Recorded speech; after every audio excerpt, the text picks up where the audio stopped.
Nível do Rio Guaíba ficou abaixo dos 4 metros pela primeira vez em 19 dias. Até 25% das pessoas atingidas por tragédias como no Rio Grande do Sul podem desenvolver problemas mentais. A Associação da Indústria do Arroz comprou o cereal da Tailândia, que deverá chegar em julho para melhorar o abastecimento.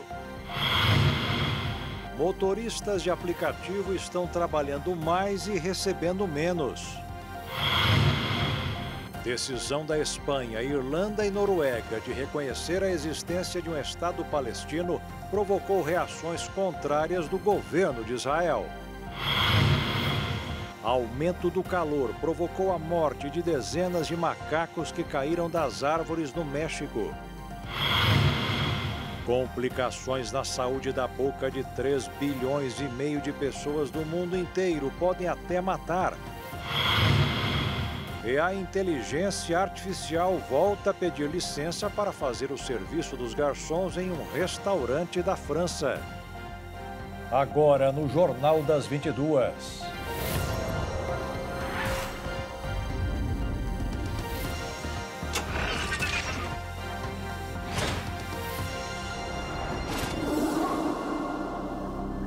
Olá, boa noite.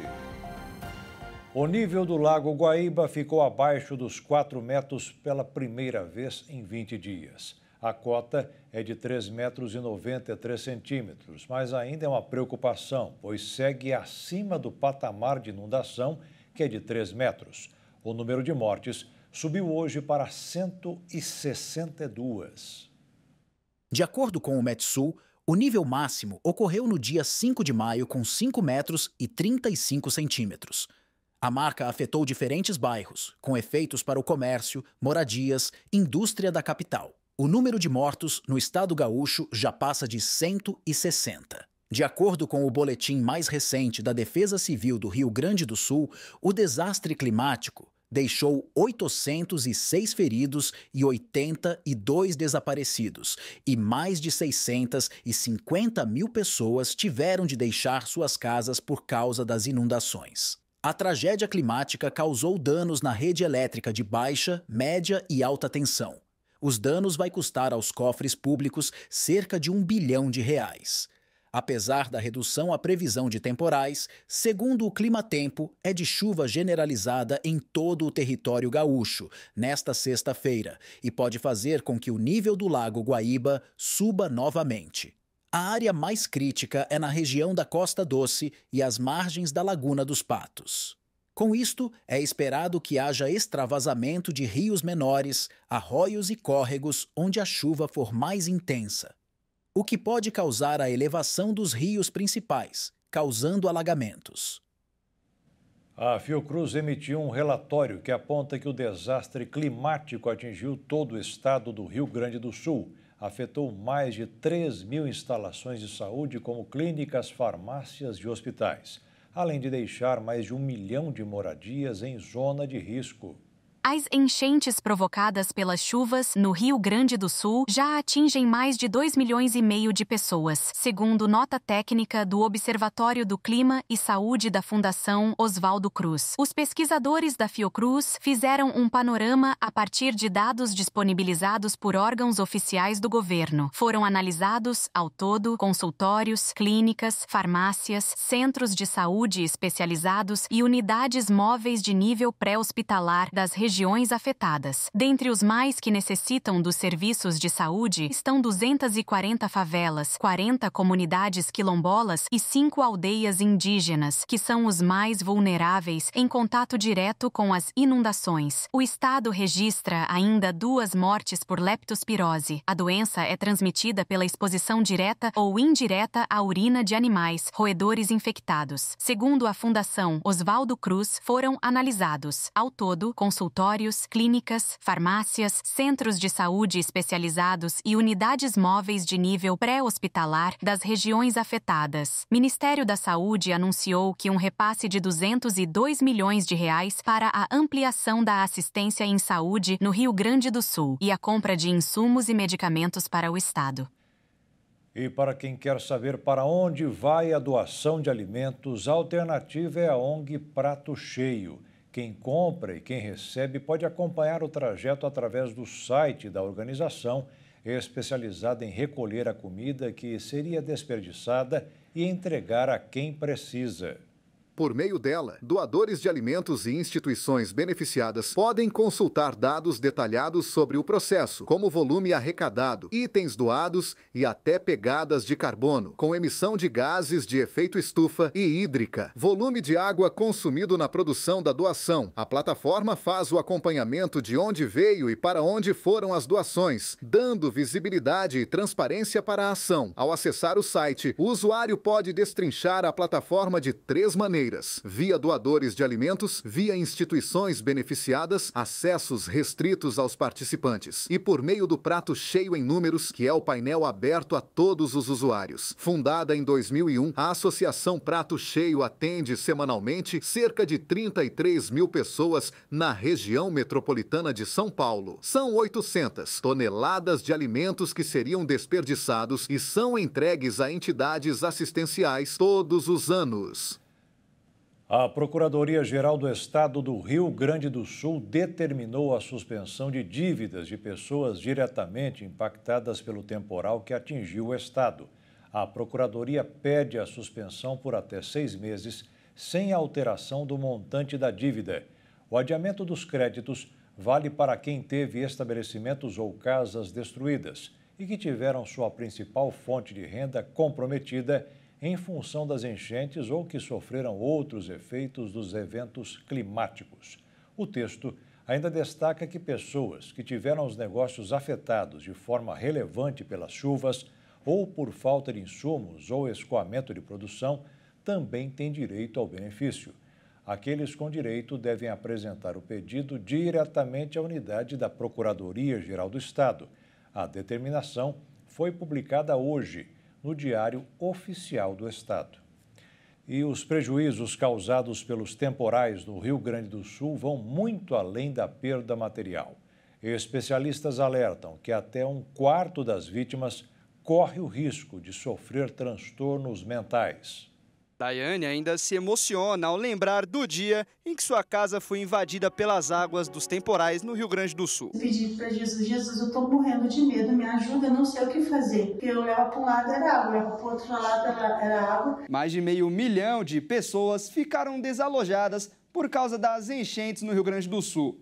Mas além das perdas materiais, o trauma deixado pela tragédia é outro grande prejuízo que deve permanecer na vida dessa gente.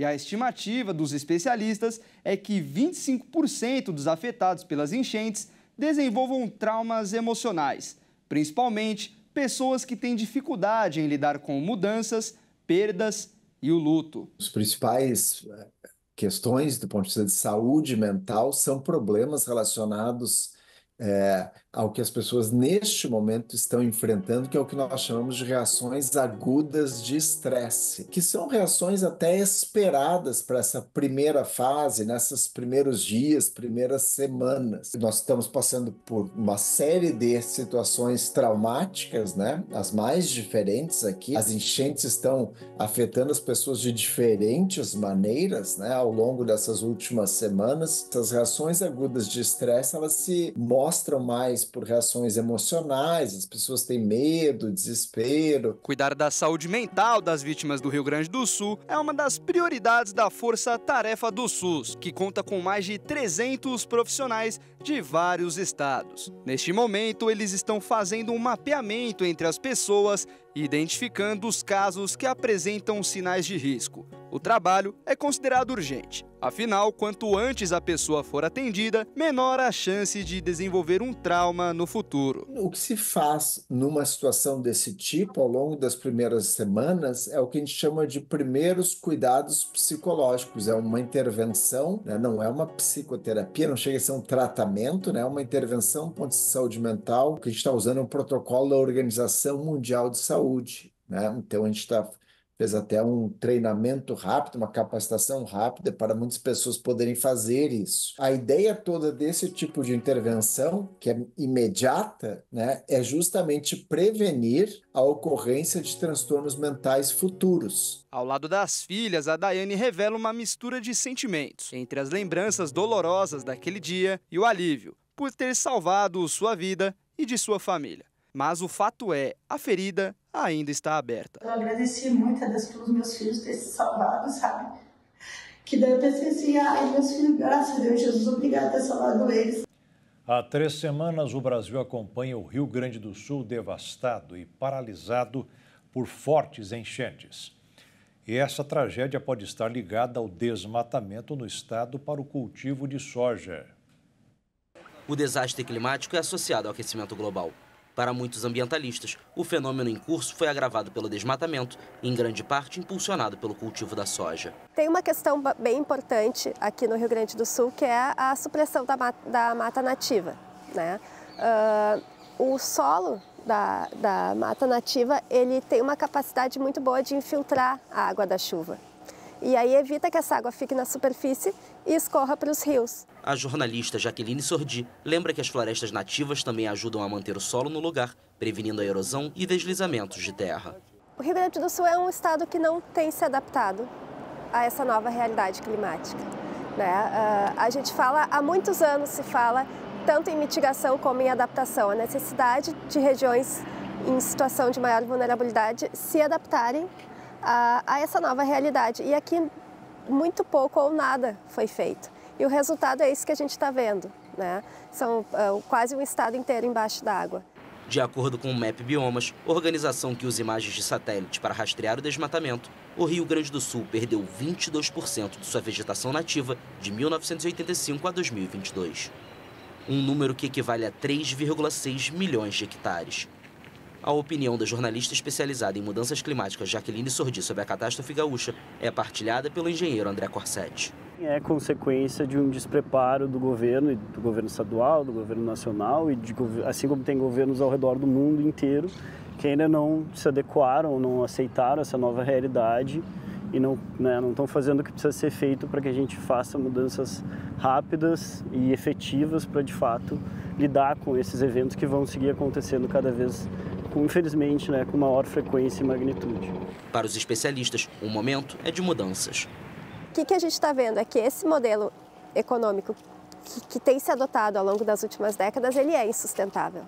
Então, talvez a grande solução seja repensar a nossa forma de cultivar no estado, fortalecer a legislação ambiental e fazer com que a ciência seja mais ouvida nesses processos. Em meio ao caos, as autoridades estaduais e federais correm contra o tempo para mitigar o rastro de destruição deixado pela chuva. Em todo o estado, o número de mortos passa dos 160 e há mais de 580 mil desalojados. O Senado Federal aprovou a criação do Programa Nacional de Vacinação nas escolas públicas. Apesar de todas as escolas de educação infantil e ensino fundamental participarem, a vacinação não será obrigatória a todas as crianças. As escolas particulares também podem aderir à iniciativa. A visita do posto de saúde à escola é anunciada com 5 dias de antecedência para que os pais sejam informados e autorizem a imunização. Agora o texto vai à sanção do presidente Lula. Um colírio feito do sangue, você talvez nunca tenha ouvido falar e por isso pode soar estranho. Mas é verdade. O Centro de Hematologia e Hemoterapia de Santa Catarina iniciou pela primeira vez a produção desse item. E o paciente Thierry foi o primeiro a fazer uso dele. Vamos conhecer melhor essa história na reportagem de Michele Veiga. O Thierry Gustavo de Maia, de 19 anos, é o mais novo de uma família de 9 filhos. Natural de Araquari, cidade no norte catarinense, o menino foi diagnosticado com síndrome de Stevens-Johnson, que causa uma série de danos oculares e o impede de fazer coisas básicas do dia a dia. A mãe de Thierry, a Sara Amaral, afirma que esse tratamento traz uma visão e a esperança à família. Ele, desde os 3 anos de idade, que ele ficou com essas sequelas, da síndrome de Stevens-Johnson, que ele ficou enxergando pouco, e com esse olho seco que ele tem, e tentou várias medicações, várias clínicas que ele passou, nunca teve um resultado. Agora, o resultado dessa medicação, a gente está vendo, né, que está tendo um resultado mais melhor, né, que ele está enxergando melhor, abrindo mais os olhos, né, que outras medicações, por causa da alergia, chegava a fechar o olho dele totalmente, dele não enxergar mais nada, né. Essa é a primeira vez que o Centro de Hematologia e Hemoterapia de Santa Catarina, o HEMOSC, realiza esse tratamento com colírio de soro autólogo, que é feito a partir do sangue do próprio paciente que precisa fazer uso dele. Então, o paciente que tem a indicação para fazer uso do colírio de soro autólogo, ele vai ter um encaminhamento pelo médico, né? Esse médico é especialista, médico oftalmologista, que esse paciente já possui um diagnóstico prévio, né? E ele vai ser feito o encaminhamento.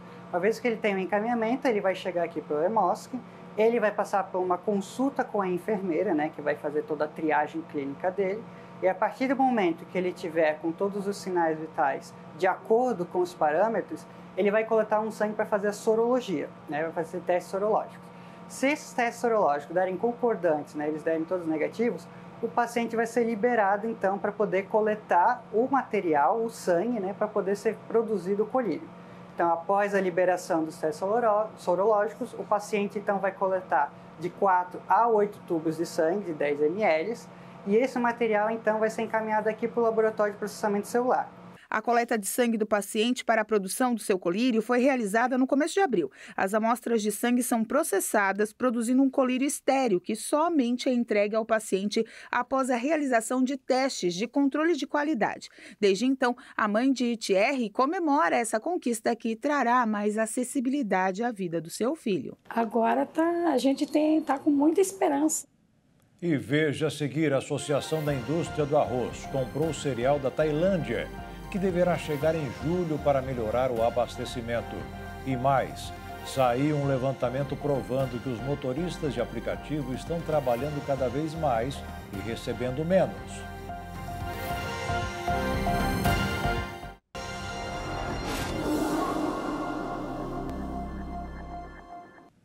O PT já decidiu hoje que não vai recorrer ao Supremo contra a decisão do Tribunal Superior Eleitoral que manteve com 7 votos a 0 o mandato do senador Sérgio Moro. No STF, a avaliação é de que dificilmente a decisão seria revertida.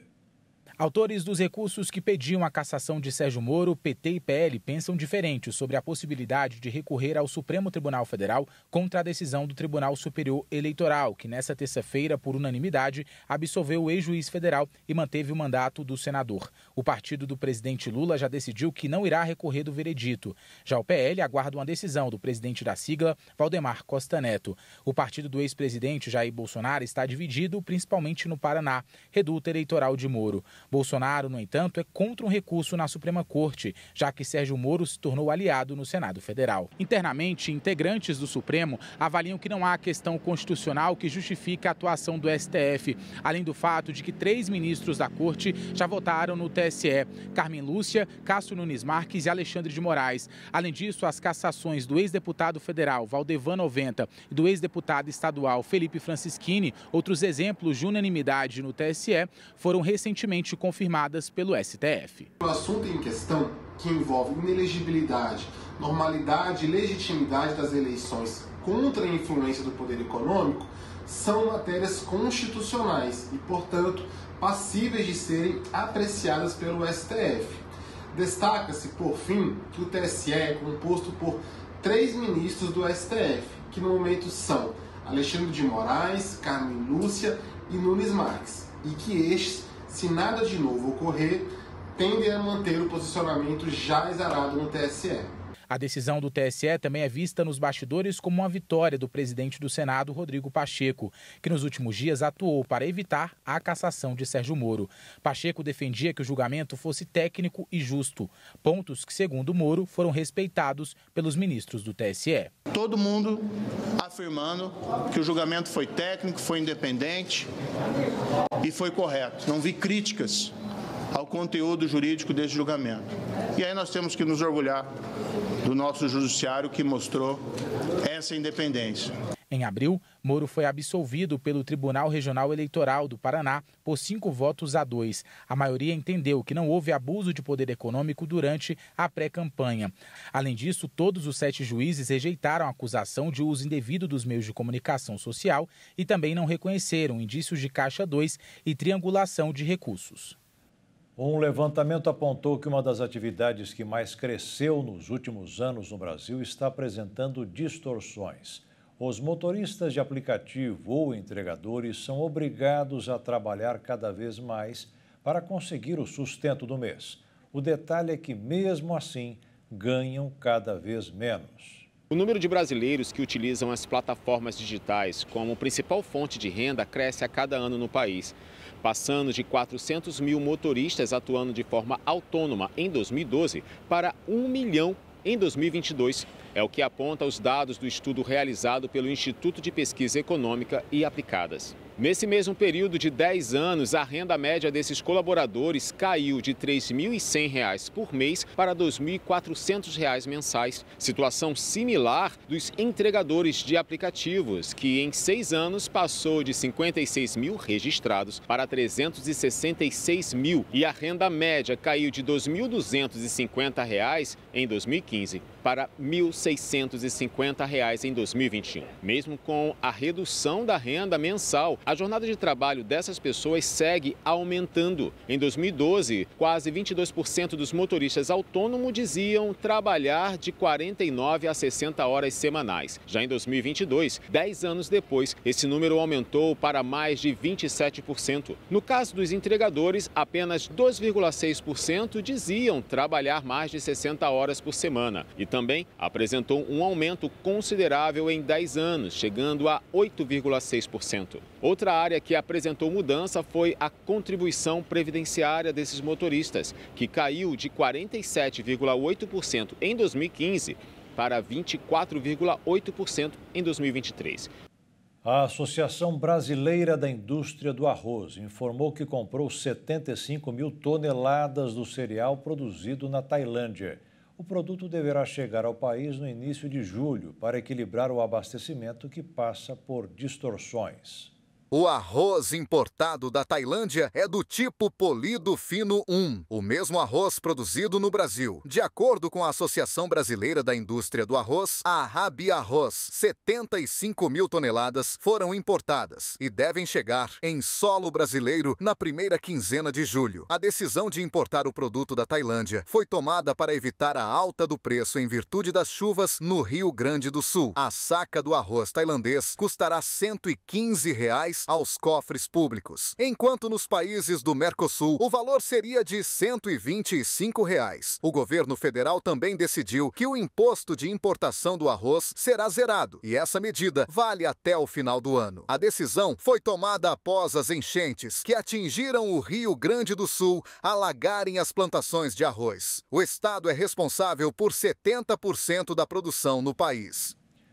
A entrada em vigor do programa criado em 2023 para baratear o preço das passagens aéreas foi adiada mais uma vez. O ministro de Portos e Aeroportos anunciou hoje que o voo ao Brasil só deverá decolar em julho. Silvio Costa Filho explicou que o lançamento do programa Voa Brasil precisou ser adiado por causa das enchentes no Rio Grande do Sul. Durante a entrevista à empresa Brasil de Comunicação, o ministro disse que, nesse momento, todos os esforços da equipe ministerial estão voltados a atender as vítimas da tragédia em suas principais necessidades.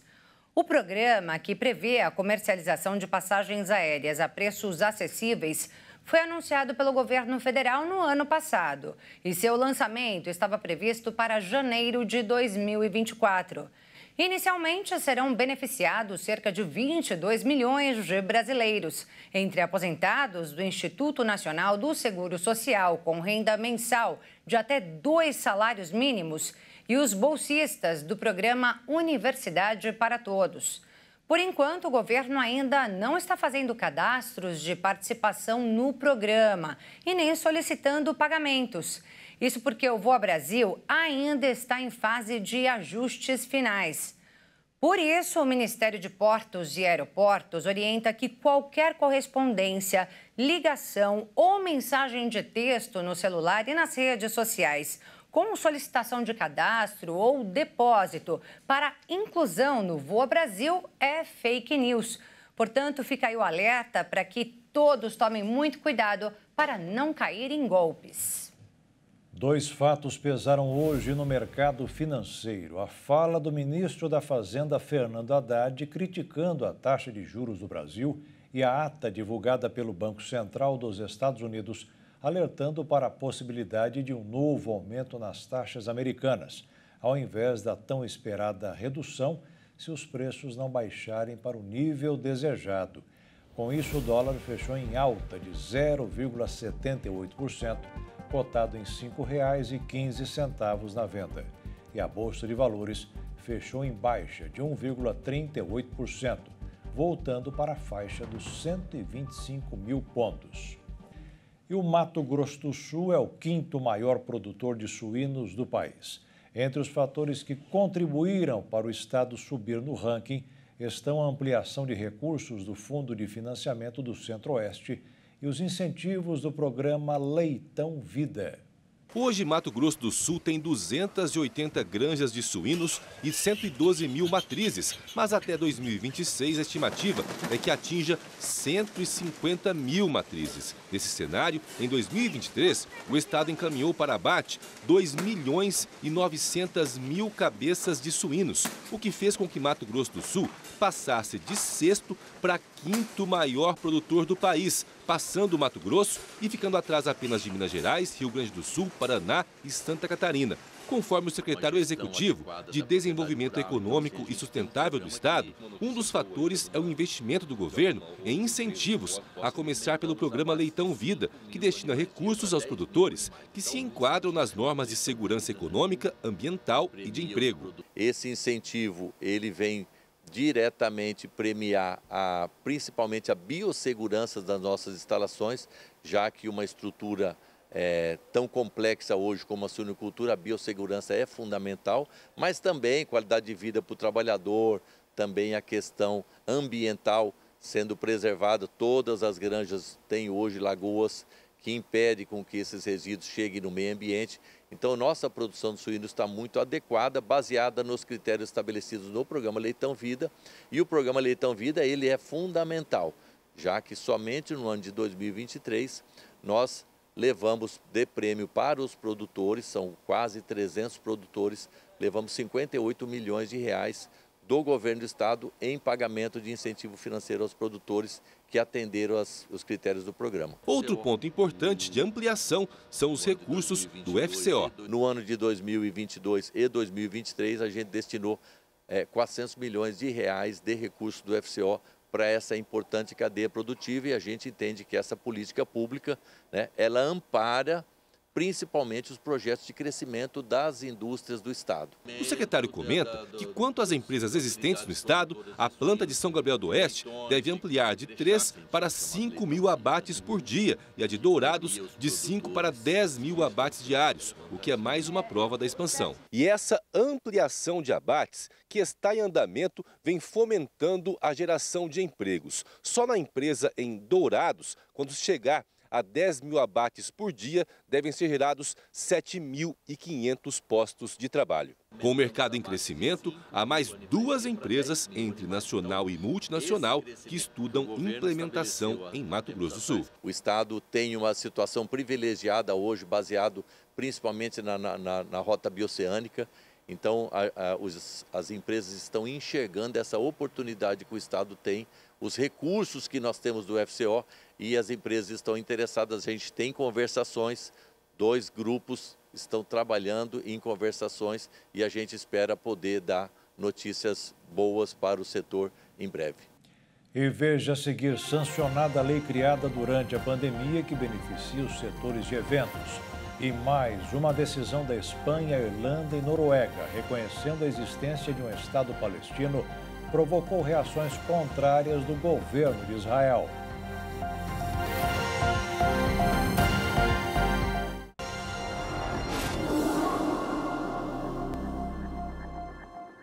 O O Diário Oficial da União de hoje saiu com várias páginas de vetos que o Congresso derrubou de medidas provisórias e projetos do presidente Lula.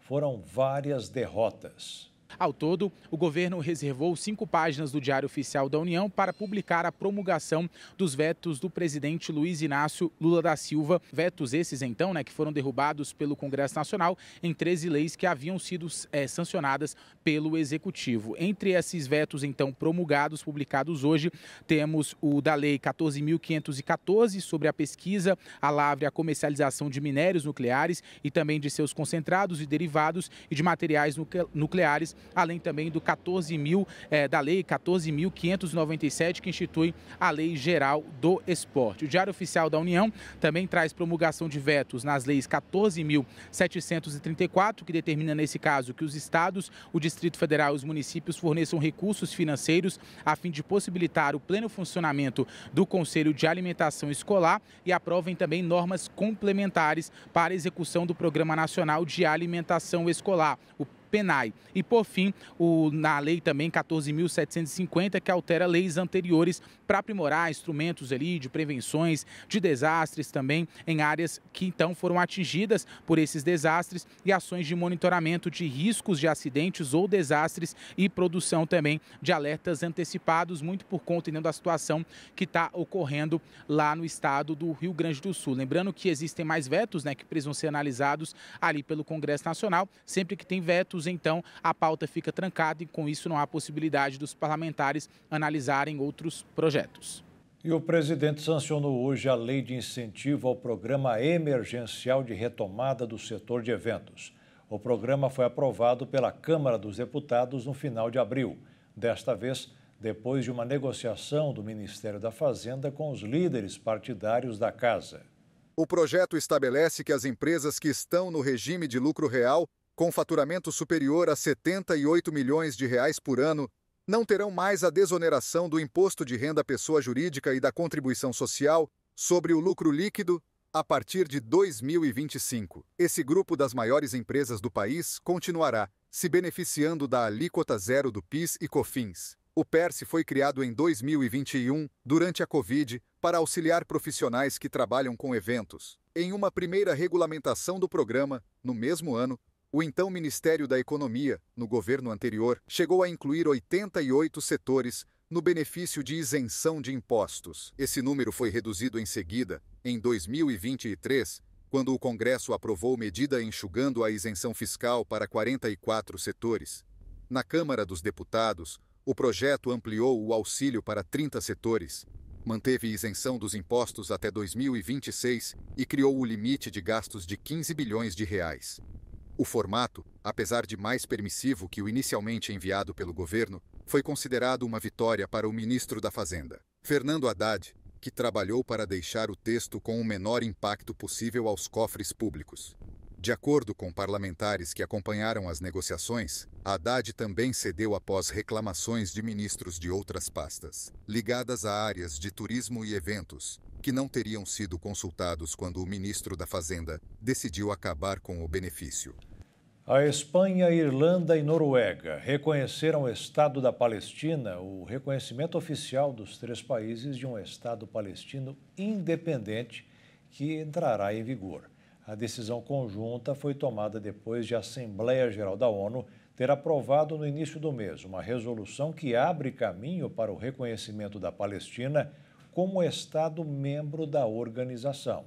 O texto pede que o Conselho de Segurança da ONU aprove que a Palestina se torne o 194º membro das Nações Unidas. A resolução foi aprovada por 143 votos a favor, 9 contra e 25 abstenções. O Brasil votou a favor da resolução. Argentina, Israel, Estados Unidos, República Tcheca, Hungria, Micronésia, Nauru, Palau, Papua Nova Guiné deram votos contrários à medida. O primeiro-ministro norueguês, Jonas Gahr Støre, foi o primeiro a anunciar a decisão, em Oslo, onde foram negociados o acordo, atualmente ignorados, que obrigavam israelenses e palestinos a aceitarem uma coexistência pacífica. De acordo com uma contagem da Autoridade Palestina, 142 dos 193 Estados-membros da ONU expressaram apoio ao reconhecimento de um Estado palestino. O premier da Irlanda, Simon Harris, e o primeiro-ministro espanhol, Pedro Sánchez, classificaram o dia como histórico e importante. A expectativa dos três países é que de outros façam o mesmo, diante do perigo da guerra em Gaza, que os dois estados enfrentam. O governo de Israel reagiu rapidamente e convocou os embaixadores na Noruega e na Irlanda. O Ministério das Relações Exteriores de Israel disse que ordenou a saída imediata de seus embaixadores na Irlanda, na Noruega e na Espanha, em resposta à mudança de postura em relação ao reconhecimento de um Estado palestino. O primeiro-ministro israelense, Benjamin Netanyahu, disse que a decisão de reconhecer um Estado palestino minou o direito de Israel à autodefesa e os esforços para devolver os 128 reféns detidos pelo Hamas em Gaza. Para que a Palestina seja reconhecida como Estado observador da ONU, a medida tem que passar pelo Conselho de Segurança, o que não deve acontecer, já que os Estados Unidos têm o poder de veto. Um vídeo mostra o momento em que mulheres são sequestradas na base das Forças de Defesa de Israel em Nahal Oz por terroristas do Hamas no dia 7 de outubro de 2023. As imagens foram divulgadas nesta quarta-feira pelo Fórum de Reféns e Famílias Desaparecidas.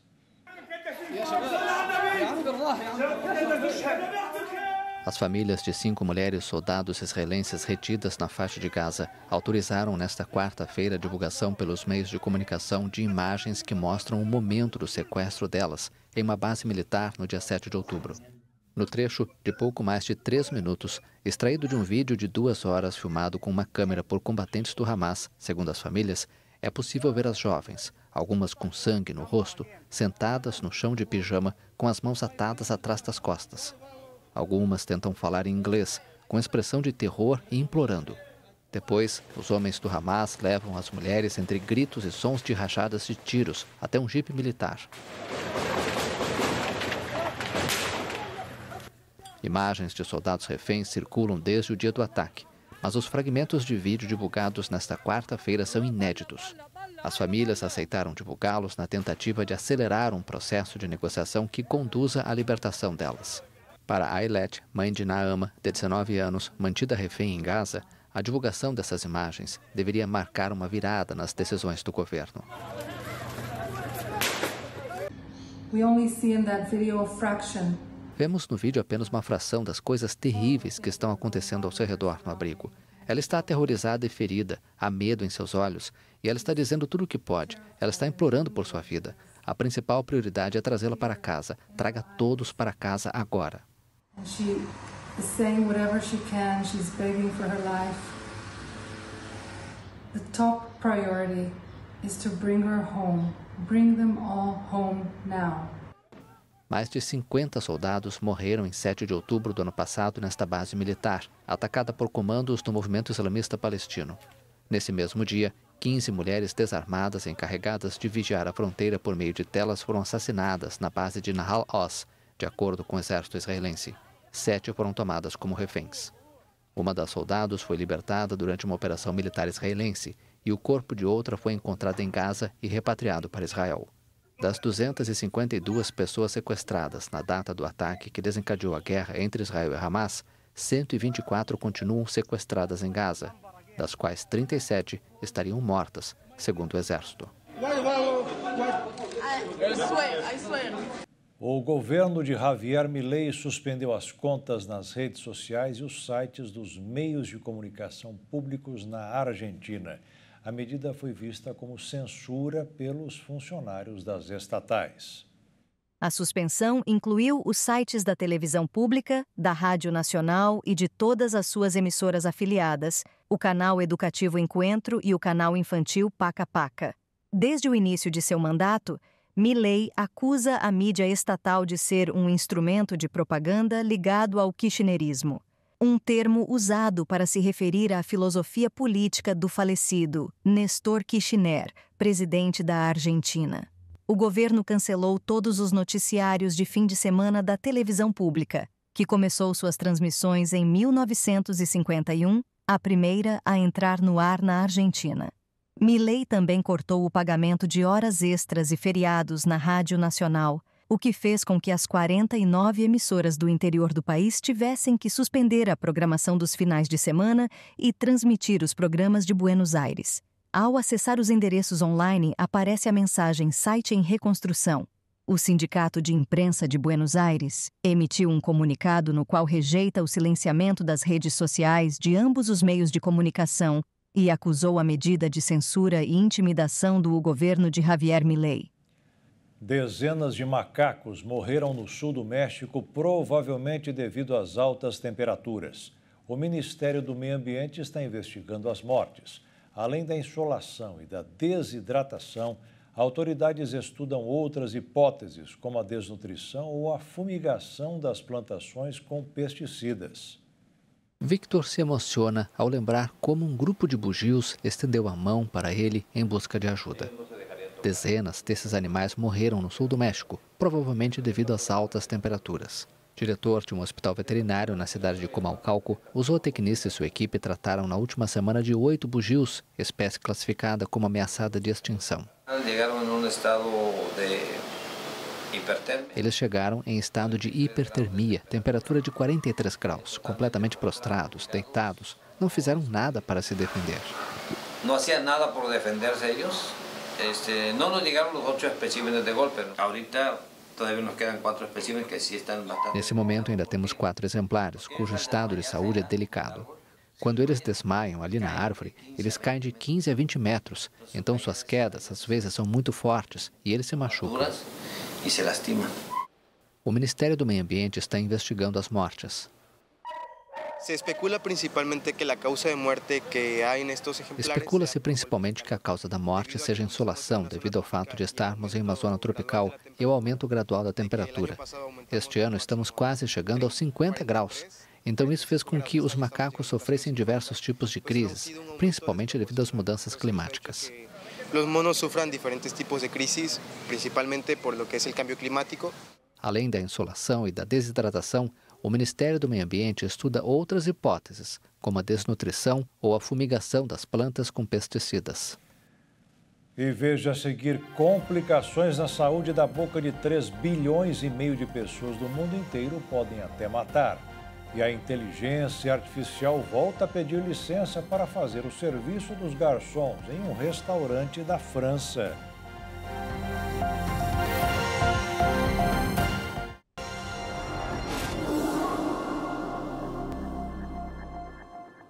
Os deputados da oposição vão recorrer ao Ministério Público e à Corregedoria da Polícia Militar de São Paulo pela ação contra estudantes que tentaram entrar no plenário da Assembleia Legislativa após a aprovação do projeto de lei que cria escolas cívico-militares no Estado. Os parlamentares também querem levar o projeto do governador Tarcísio de Freitas à Justiça. Apresentado pelo governador Tarcísio de Freitas, o projeto de lei que cria escolas cívico-militares visa elevar a qualidade de ensino medida pelo IDEB, o Índice de Desenvolvimento da Educação Básica, por meio da criação de novas escolas e a conversão para esse modelo de instituições públicas já existentes, tanto as estaduais quanto as municipais. A escolha dessas escolas será feita pela Secretaria da Educação, que, segundo o projeto, será responsável por coordenar, implementar e financiar o programa, com o mesmo investimento previsto nas instituições comuns. Para a seleção, serão avaliados critérios como a aprovação da comunidade escolar para a implantação do programa por meio de consulta pública, também o índice de vulnerabilidade social, índices de fluxo escolar e índices de rendimento escolar. O programa será gerido por um núcleo civil para a gestão pedagógica e administrativa e um núcleo militar formado por monitores, obrigatoriamente policiais militares da Reserva do Estado de São Paulo, escolhidos a partir de um processo seletivo. Além de melhorar o ensino, outros objetivos destacados no texto são a garantia do cumprimento das diretrizes e metas estabelecidas no Plano Estadual de Educação, o estímulo estímulo à promoção dos direitos humanos e do civismo, respeito à liberdade e o apreço à tolerância como garantia do exercício da cidadania e do compromisso com a superação das desigualdades educacionais. O projeto de lei foi aprovado por 54 votos a 21 durante uma sessão tumultuada na Assembleia Legislativa de São Paulo. Após a votação, estudantes invadiram o plenário e policiais usaram cacetetes contra os manifestantes. A Justiça de São Paulo anulou licitações feitas pelo governo do prefeito Ricardo Nunes. Os contratos que estariam superfaturados seriam para a aquisição de 40 mil imóveis, ainda em construção no programa habitacional Pode Entrar.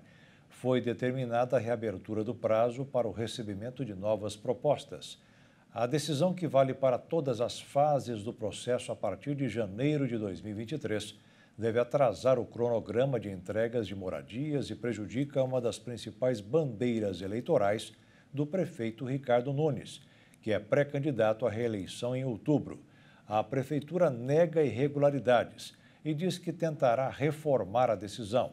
O juiz Josué Vilela Pimentel atendeu a manifestação do Ministério Público de São Paulo e considerou que a modificação dos preços mínimos de referência para os imóveis em cada região da cidade, feita 5 dias antes do prazo final de entrega dos envelopes, pode ter ocasionado diminuição da concorrência e, consequentemente, do universo de licitantes que poderiam entregar suas propostas com custos menores para os cofres públicos.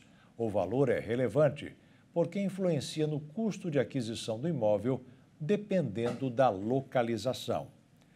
E a consequência de uma revolução tão intensa no tempo e o aumento da venda de remédios para doenças respiratórias. O balanço foi divulgado pela Secretaria Municipal da Saúde da cidade de São Paulo. Essas enfermidades representaram 43,4% dos atendimentos realizados em março deste ano. Seguindo a tendência, a plataforma Consulta Remédios, que reúne dados de 3 mil farmácias brasileiras, também registrou um crescimento de 43% nas buscas de medicamentos voltados ao tratamento dessas condições. De acordo com os dados da plataforma, em janeiro foram registradas mais de 1.700 vendas com itens relacionados a gripes e resfriados. Em fevereiro, o número caiu 14%, totalizando 1.550 itens vendidos. Mas no mês seguinte, março, o consumidor voltou a gastar mais, comprando mais de 1.500 itens. Chegou abril e o número saltou para 2.200. Comparando os meses de fevereiro e abril, este último caracterizado pelo outono em sua totalidade, é possível verificar o aumento de 43% nas vendas desses medicamentos. Além das temperaturas mais baixas, o outono também é caracterizado pelo clima seco, o que irrita a mucosa e contribui para a inflamação das vias respiratórias. Outro sintoma comum neste período é a coceira e a vermelhidão nos olhos, quando os medicamentos para gripe e resfriado mais buscados este ano são listados mês a mês. É possível perceber que algumas classes estão sempre presentes, como o de analgésicos e anti-inflamatórios. Dipirona e nimesulida são alguns dos exemplos, e os especialistas em saúde alertam que, ao sentir qualquer sintoma, é importante não se automedicar, mas buscar a ajuda de um profissional especializado. 3,5 bilhões de pessoas têm problemas com a saúde bucal no mundo inteiro. Em um ambiente onde não faltam vírus e bactérias, é preciso tomar cuidado redobrado. Pequenas irritações podem se multiplicar e até matar. Quando abordado o tema de saúde bucal, é natural pensar nos problemas nos dentes mais comuns, como cáries, gengivite e perda dentária. No entanto, a saúde bucal vai muito além dos dentes e, caso não seja dada a devida atenção, pode desencadear uma série de complicações no corpo. Segundo dados da Organização Mundial da Saúde, nas doenças orais, na maioria das vezes evitáveis, continuam a afetar cerca de 3,5 bilhões de pessoas em todo o mundo, ressaltando a urgência de abordar essas questões de uma forma mais ampla. Na boca de cada pessoa vivem mais de 700 espécies de bactérias, além de fungos e vírus. Quando a área não é higienizada de forma correta, ocorrem alterações nos micro-organismos, que pode impactar não somente a saúde bucal, mas também o coração. A endocardite bacteriana é uma das consequências. A doença é uma infecção na camada de tecido que reveste os vasos sanguíneos e, quando circulam pela corrente sanguínea, se alojam no músculo cardíaco. Além da endocardite, outras inflamações decorrentes de bactérias que vivem na boca podem cair na circulação sanguínea e acabar desencadeando ou agravando outros problemas por todo o corpo. A interação entre diabetes e saúde bucal é próxima, exigindo atenção especial para quem vive com esta condição. Por isso, é crucial que pessoas com diabetes mantenham uma rotina de visitas periódicas ao dentista. O aumento dos níveis de glicose no sangue intensifica a inflamação nas áreas ao redor dos dentes, resultando em maior propensão a sangramentos durante a escovação e as refeições. Diversos estudos têm demonstrado ainda que existe relação de risco entre as doenças bucais e as complicações gestacionais. Entre elas, o parto prematuro, nascimento de recém-nascido abaixo do peso e pré-eclâmpsia. A gravidez, por si só, já deixa as mulheres mais propensas ao surgimento de cáries e periodontite. Segundo dados do Centro de Controle de Doenças dos Estados Unidos, entre 60% e 75% das mulheres grávidas têm gengivite. E como muitas vezes esse problema não costuma doer, a mulher só vai tratar quando já avançou para uma doença periodontal. Para prevenir todos os problemas bucais, o principal é fazer uma boa escovação e usar regularmente o fio dental para limpar entre os dentes. Além disso, é necessário fazer visitas regulares ao dentista, porque o profissional é capaz de identificar os primeiros sinais de qualquer inflamação e evitar que a situação evolua para um caso mais grave. A inteligência artificial está ocupando cada vez mais espaços. Em um restaurante da França, os clientes agora são servidos por um robô.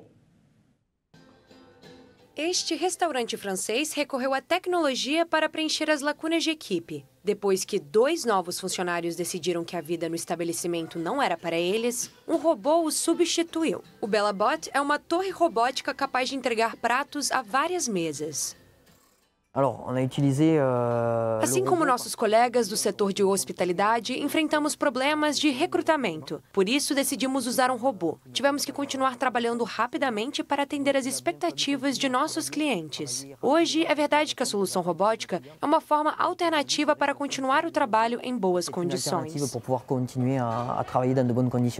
O gerente do restaurante afirma que a decisão foi tomada devido à dificuldade no recrutamento de novos garçons. Publicamos um anúncio e acho que tivemos 2 pessoas que não eram do setor de alimentação para um teste. Ou seja, até demos uma chance a pessoas que não eram do setor. E depois de algum tempo, elas perceberam que aquilo não era para elas. Portanto, depois de 2 fracassos, tivemos que seguir em frente muito rapidamente. Pesquisei um pouco na internet para descobrir o que estava sendo feito e a solução mais rápida e prática, que melhor nos servia, era o robô. Que se prêtait au plus à notre cas, c'était le robot. O BellaBot custou 20 mil euros e funciona de maneira simples. Após escanear o esquema das mesas na sala de refeições, o robô pode levar os pratos da cozinha para os clientes que se servem. Em seguida, ele detecta os pratos que estão faltando e recomeça o trabalho. Os clientes que frequentam o local têm opiniões distintas sobre o novo funcionário. Não me importo, desde que isso não tire os empregos. Acho que isso os ajuda a serem atendidos mais rapidamente. Que penso disso? Se pagássemos melhor as pessoas, teríamos mais funcionários. Para ser sincera, é isso que eu penso. Eu preferiria que fossem as pessoas. Acho engraçado, mas seria melhor se fossem pessoas. De acordo com o Ministério do Trabalho da França, no final de 2022, 75% das empresas do setor relataram problemas de contratação. E o Jornal das 22 termina aqui. Uma boa noite e fique na paz. Tchau.